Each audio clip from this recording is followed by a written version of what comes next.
À peine 2 semaines après l'accident de chasse du 30 octobre 2021, où un automobiliste est décédé après avoir reçu une balle dans le cou près de l'Aillé, en Bretagne, un rassemblement anti-chasse est organisé devant la mairie de la commune le 13 novembre. Ce rassemblement a lieu pendant qu'une délégation est reçue au conseil municipal pour mettre la pression sur les élus afin qu'ils prennent des mesures fortes censées encadrer ce sport dangereux et très controversé.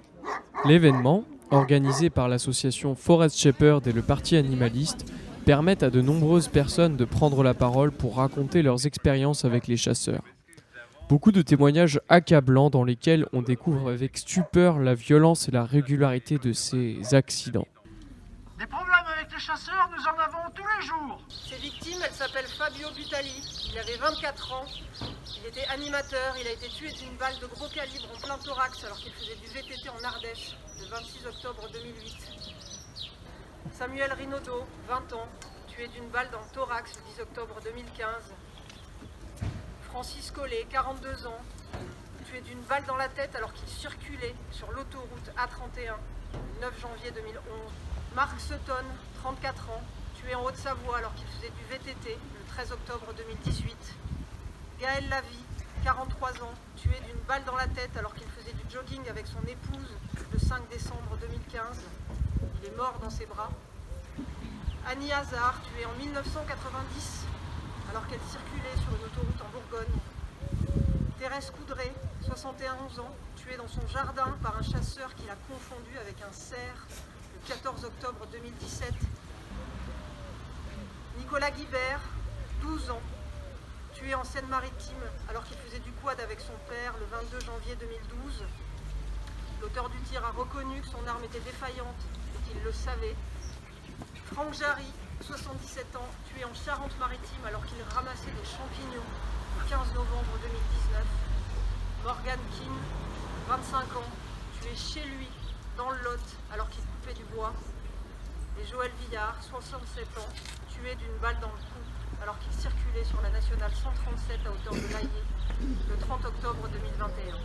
Nous ne comptons plus les violences en réunion subies en forêt lorsque 5 à 10 chasseurs mettent à terre un militant et se défoulent dessus à coups de pied, parfois même dans les parties génitales.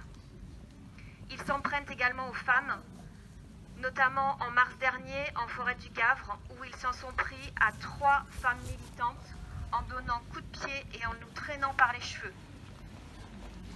Février 2019 fut un mois très difficile pour le collectif. En début du mois, un militant et une militante se sont fait violemment agresser. En fait, moi je suis là au nom de mon frère, il y a bientôt 3 ans, en février, le 16 février 2019 maintenant, 18-19, je sais même plus, tellement c'est long. Il a été agressé par un chasseur, il s'est fait frapper au visage plusieurs fois. Et c'était vraiment pas sa bonne journée, il a pris plusieurs coups. En fin de journée, il s'est retrouvé donc plongé dans un coma profond suite à plusieurs hémorragies cérébrales. Plus que des accidents, de nombreuses personnes dénoncent également d'autres dérives de la chasse. L'insécurité qu'elle crée dans les campagnes. Alors, je voulais parler d'un autre problème de la chasse, c'est les véhicules des chasseurs qui tournent à fond sur ces chemins de remembrement.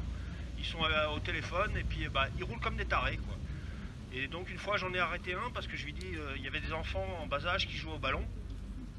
Et je lui ai expliqué un cas de figure en disant imaginez qu'il y a un enfant qui court après son ballon et qui traverse le chemin de remembrement, vous arrivez à 60, 70 à l'heure, voire 80, comme des fous, qu'est-ce qui se passe?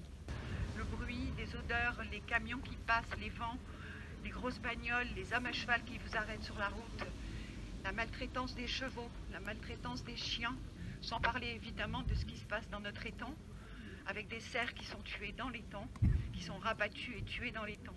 La maltraitance animale. Moi, je veux arrêter la chasse parce que on pense toujours aux gibiers qui sont extrêmement maltraités, mais il faut aussi penser aux chiens qui sont extrêmement maltraités.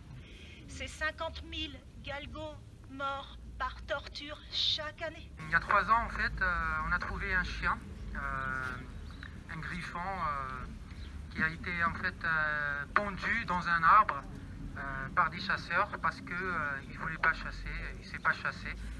et pour le casser totalement et le faire obéir.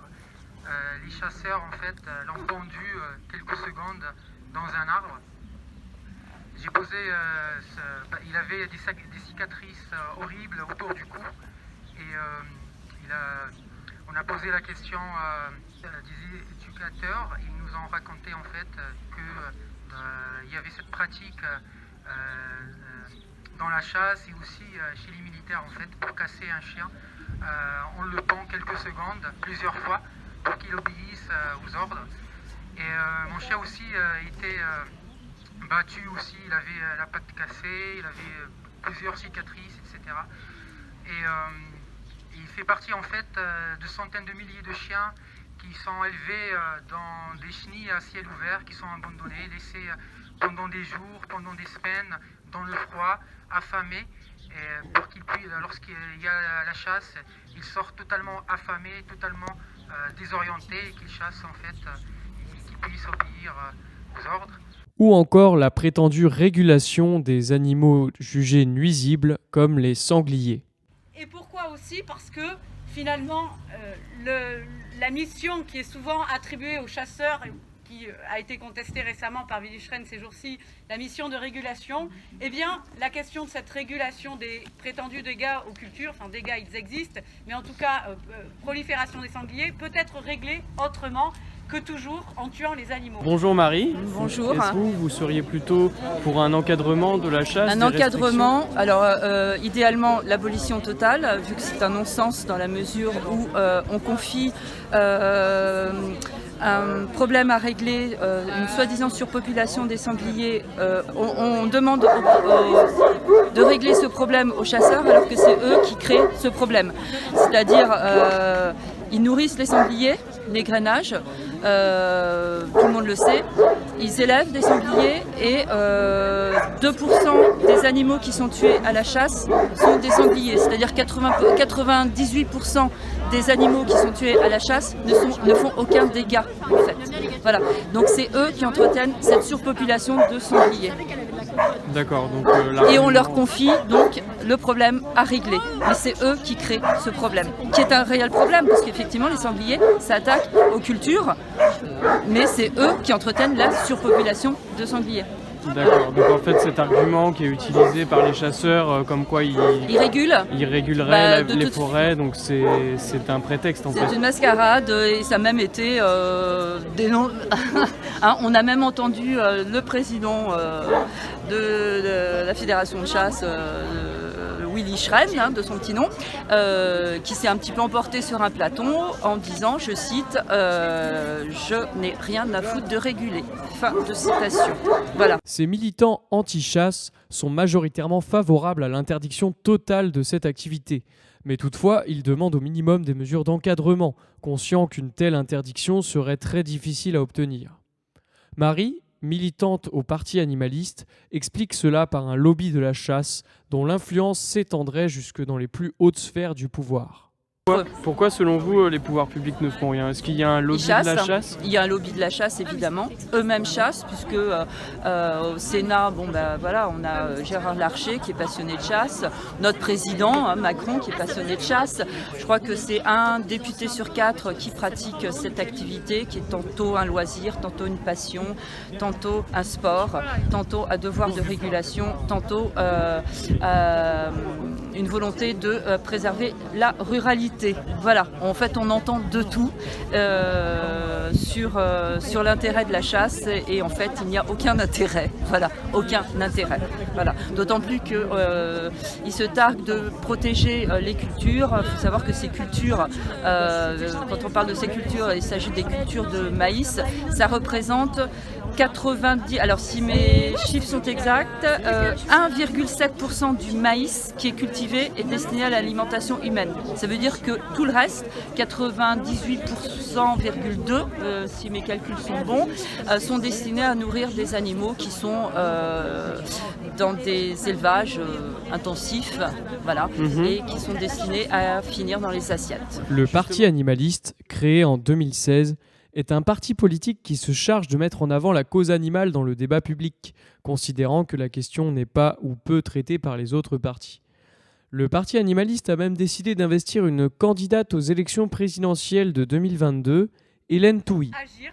Et pour agir, il n'y a pas d'autre solution qu'investir le terrain politique, parce que si nous attendons que les responsables des partis traditionnels fassent le travail, se préoccupent des animaux, on va pouvoir attendre encore longtemps, parce qu'ils n'ont pas cette réelle volonté. Donc nous serons là en 2022, nous sommes en train de faire campagne.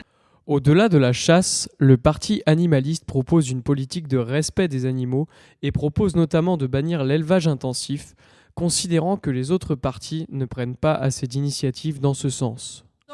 Dans un premier temps, c'est essentiel. Le projet du parti animaliste, la première mesure, c'est de mettre un terme aux élevages intensifs, dans un premier temps, d'accompagner les éleveurs. Hélène Touy qui se présente pour les présidentielles, rencontre des éleveurs, rencontre les agriculteurs et leur propose des solutions concrètes. De toute façon, ils ont la tête sous l'eau là. De toute façon, ils ne s'en sortent pas. C'est un système de toute façon qui les mène droit dans le mur. Voilà, c'est indéniable. Ils sont les premiers à le dire aussi. Donc, elle a tout un projet pour les accompagner, elle les rencontre et sa mesure aussi qui va dans le même sens, c'est de développer l'alimentation végétale, mais là pour qu'elle alimente les humains directement, sans passer par les animaux, ce qui est un petit peu plus cohérent en fait. Voilà. On trouve toutes les protéines nécessaires pour être en bonne santé. C'est notre cas. Beaucoup d'entre nous aujourd'hui et ça fonctionne très bien. On n'est même pas malade en fait. Voilà. Et ça fait des années. Donc, et ça, on le sait, ça se sait. Mais il y a tout un lobby derrière qui va nous faire croire le contraire. Voilà. Et cette candidature de Madame Touy, alors elle intervient parce que par exemple le programme des Verts, vous pensez qu'il va pas assez loin ? Le programme des Verts est électoral. Là, la dernière mesure justement visant à interdire la chasse pendant les week-ends et les vacances scolaires, c'est une mesurette, on va dire. C'est déjà ça, hein, c'est une mesurette, mais c'est électoral. Voilà, ça tombe bien en ce moment parce que la chasse est vraiment devenue un sujet dans le débat politique de plus en plus. Toutefois, les chasseurs étant totalement absents de ce rassemblement, certaines questions demeurent sans réponse. Si le problème est systémique et qu'il ne s'agit pas simplement de dérives individuelles, un changement est-il envisageable au sein de la chasse ? Les chasseurs sont-ils susceptibles de remettre en question certaines de leurs pratiques ? Peuvent-ils régler leurs problèmes en interne ou faut-il les y contraindre par la loi ?